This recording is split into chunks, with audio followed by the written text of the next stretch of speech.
തെളിച്ചമേകാൻ പൊൻപുലർക്കാലം വെളിച്ചമാകുമ്പോ നുറുങ്ങുവെട്ടം പക്ഷിപരാഗം തെളിച്ചു കാട്ടുമ്പോ വരുന്നു ദൈവം മനസ്സിനുള്ളിൽ തിളക്കമേകിടാൻ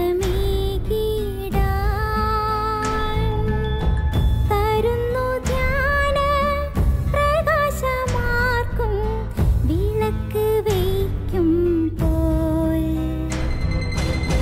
നുറുങ്ങുവെട്ടം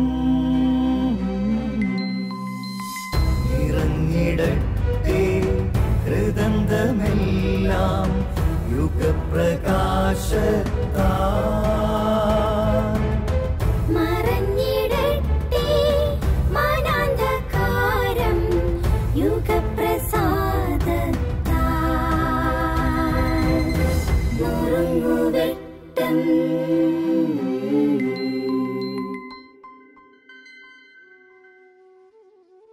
പ്രിയമുള്ളവരെ, സുവിശേഷം വായിച്ചു വരുമ്പോൾ വായിക്കുന്ന വായനക്കാരന് 3 കഥാപാത്രങ്ങളെ സുവിശേഷത്തിൽ കണ്ടുമുട്ടാൻ പറ്റും.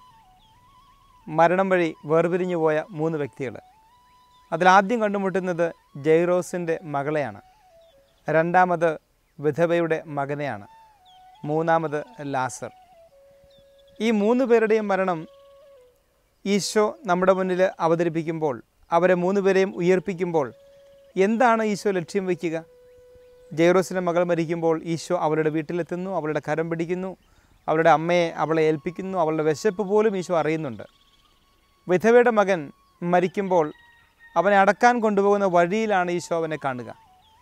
ഈശോ അവൻ്റെ ശവമഞ്ചത്തിൽ തൊട്ടിട്ടാണ് യുവാവ് എഴുന്നേൽക്കുക എന്ന് പറയുക. വീണ്ടും ലാസറിനെ കാണുമ്പോൾ ലാസർ മരിച്ചിട്ട് 3 ദിവസം കഴിഞ്ഞു. ലാസറിൻ്റെ വീട്ടിലോ അവൻ്റെ ശവമഞ്ചത്തിലോ അവൻ്റെ കയ്യേലോ ഈശോ തൊടുന്നില്ല. അല്പം ദൂരെ നിന്നിട്ടാണ് ഈശോ പറയുന്നത്, ലാസറെ നീയും പുറത്തു വരിക. ഈ 3 വ്യക്തികളുടെ ജീവിതത്തിലും ഈശോ അല്പം അകലം കാണിക്കുന്ന നമ്മൾ കാണുന്നുണ്ട്. പക്ഷേ ജൈറോസിൻ്റെ മകളുടെ ജീവിതത്തിൽ ഈശോ ഒട്ടും അകലെ നിൽക്കുന്നില്ല, അടുത്താണ്, അവളെ കിടത്തിയിരിക്കുന്ന മുറിയിലാണ്, അവളോടൊപ്പമാണ്. എന്താണ് ഇതുകൊണ്ട് ഈശോ നമ്മളോട് പറയാൻ ആഗ്രഹിക്കുക? നിങ്ങൾ ശിശുക്കളെ പോലെ ആകണമെന്നല്ലേ? ജൈറോസിൻ്റെ മകളുടെ അവളുടെ പ്രായമെന്ന് പറയുന്ന ബാല്യമാണ്. ബാല്യത്തിൽ ശിശുസഹജമായ മനസ്സാണ് അവൾക്ക്. അവളുടെ ചിന്തയും വാക്കും പ്രവൃത്തിയും ഒക്കെ വളരെ വിശുദ്ധമാണ്. അതുകൊണ്ട് ഈശോ അവളോട് ചേർന്ന് നിൽക്കുന്നു. ഒരുപക്ഷെ യൗവനത്തിൽ ഈശോയിൽ നിന്ന് അകലുമ്പോൾ, വാർദ്ധക്യത്തിൽ അല്പം കൂടെ ഈശോയിൽ നിന്ന് അകലുമ്പോൾ ഈശോയും ഞാനും തമ്മിലുള്ള ബന്ധം കുറയുകയാണ്. അതുകൊണ്ടാണ് ഈശോ പറയുക, ശിശുക്കളെ പോലെ ആകുക, അവിടെ ഞാൻ നിന്നോടൊപ്പം നിൻ്റെ എല്ലാ കാര്യങ്ങളിലും നിന്നോടൊപ്പം ഉണ്ടാകും എന്ന് ഈശോ പറയുന്നു.